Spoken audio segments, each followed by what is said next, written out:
Xin chào tất cả các bạn đã quay lại kênh Admin Audio. Cuối tập trước, sau khi trung tâm thương mại vừa được xây dựng xong, ngày đầu tiên đi vào hoạt động thì không có một ma nào đến.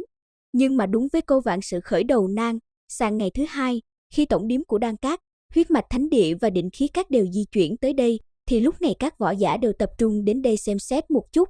Nhưng mà do hàng hóa bố trí quá bắt mắt, người phục vụ thì nhiệt tình, kèm theo các hình thức khuyến mại và đặc quyền hội viên quá ưu đãi, đã làm cho nhiều người dốc hết tiền túi ra mua sắm.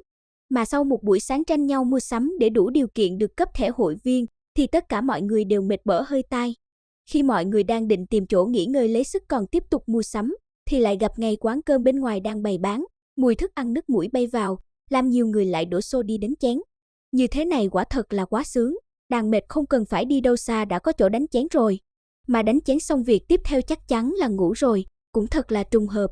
Khi vừa đi ra vòng ngoài của trung tâm thương mại, một loạt phòng nghỉ bình dân cùng với khách sạn 5 sao đã đập vào mắt mọi người.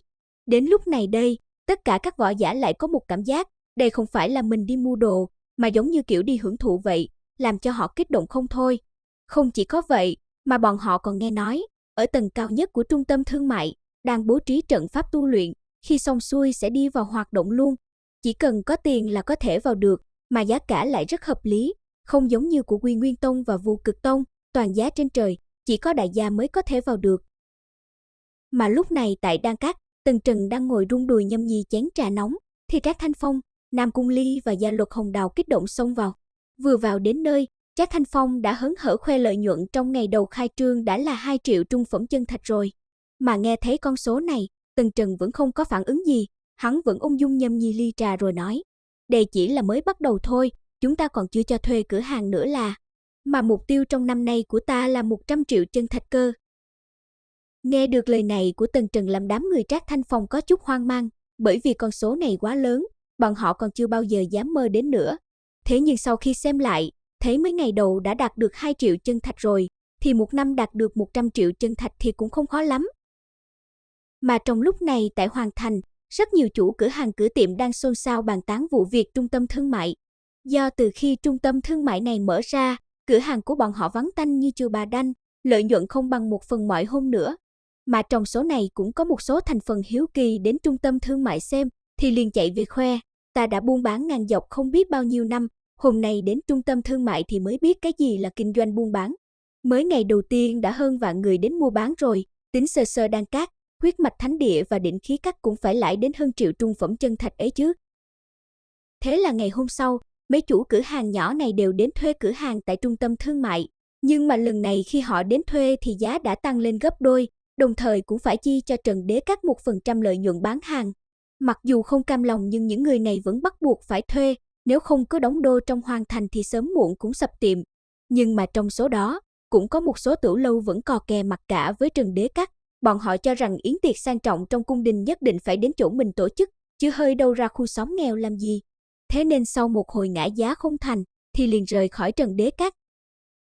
Mà lúc này trong Hoàng cung, vì đã bắt tay với Trần Đế Các, nên Lưu Huyền Duệ ra thông báo, từ nay về sau tất cả yến tiệc đều phải tổ chức tại quảng trường trung tâm thương mại. Thông báo này vừa ra, lập tức số khách hàng đến các tiểu lâu đã ít lại càng ít hơn. Thấy tình trạng kinh doanh ngày càng đi xuống, làm mấy ông chủ này một lần nữa chạy đến Trần Đế Các thuê cửa hàng. Nhưng mà lần này giá cũng không có như trước nữa, mà đã trực tiếp tăng lên gấp mấy lần. Mặc dù rất là bất mãn, nhưng để tiếp tục buôn bán thì mấy tên này cũng ngậm đắng nuốt cay chấp nhận mà thôi. Lúc này tại Lãnh Gia, Lãnh Phá Công, Ngô Thành Phong, Nhạc Lãnh Thiện và Yến Vô Cực đang tụ tập tại đây để bàn cách đối phó với Tần Trần. Do trước tình hình phát triển quá nhanh của khu trung tâm thương mại, thế nên đã làm cho những cửa hàng của 4 thế lực này trong Hoàng Thành bị ngã giá một nửa. Không những thế, khi phòng tu luyện của trung tâm thương mại đi vào hoạt động, thì đã trực tiếp cướp hết miếng ăn của Vô Cực Tông và Quy Nguyên Tông. Trước tình hình nghiêm trọng này, Yến Vô Cực quay sang hỏi Lãnh Phá Công xem có kế sách nào đối phó với Tần Trần không, nếu không cứ theo đà này thì sớm muộn chúng ta cũng phá sản.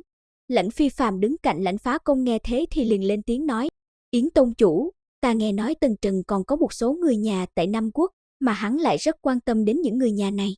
Theo ta thấy chúng ta nên ra tay với những người này, sau đó uy hiếp Tần Trần là thích hợp nhất." Nghe ý kiến đó của Lãnh Phi Phàm, Yến Vô Cực suy nghĩ một lúc rồi nói: "Nếu đã như vậy ta sẽ lệnh cho Lưu Tiên Tông cho người lẻn vào Nam Quốc khống chế đám người này." Mà lúc này tại Đan Cát, Tần Trần cũng không biết Lãnh Gia đang có âm mưu hãm hại mình, hiện tại hắn đang toàn lực giúp đỡ Hắc Nô và đám người U Thiên Tuyết đột phá cảnh giới. Sau khi cho Hắc Nô, U Thiên Tuyết, Vương Khải Minh và Vũ Văn Phong dùng Long Huyết Vương Đan, thì hiện tại 4 người đang tận lực hấp thu dược lực. Do dược lực quá mạnh mẽ, nên tất cả kinh mạch trong người bọn họ đều bị phá vỡ, thế nhưng tất cả những người này đều cắn răng chịu đựng. Trong số 4 người thì tốt hơn cả chính là Hắc Nô, còn đám người U Thiên Tuyết thì mỗi lần đến khi không chịu được, tinh thần hạt giống trong đầu họ lại phát sáng, rồi hấp thu bớt dược lực của Long Huyết Vương Đan, sau đó trả lại cho họ một loại lực lượng thuần khiết và dễ hấp thu hơn rất nhiều.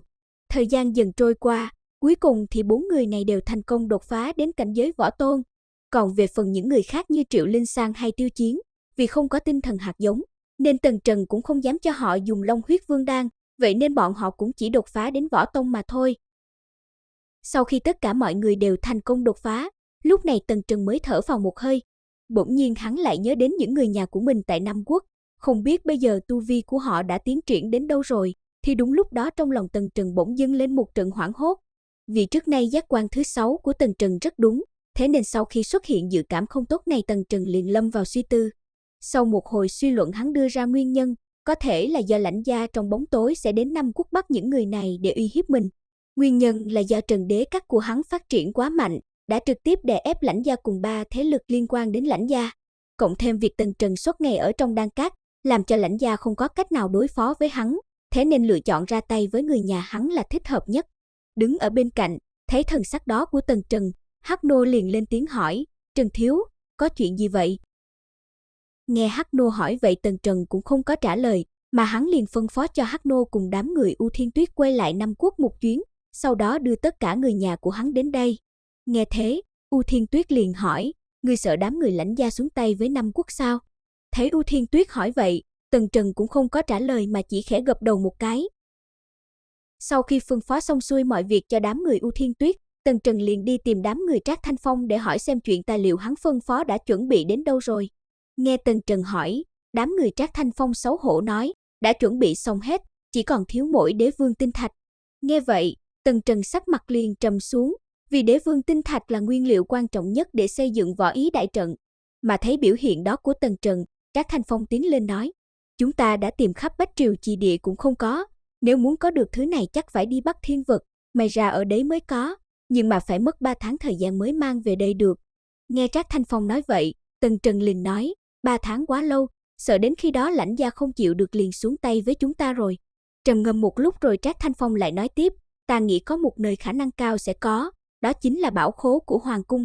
Nghe thế, Tần Trần ánh mắt sáng lên chút, vì Lưu Huyền Duệ cũng đang ở nửa bước Vũ Vương, thế nên nếu trong bảo khố của Hoàng Cung có đế vương tinh thạch, thì cũng dễ nói chuyện hơn nhiều.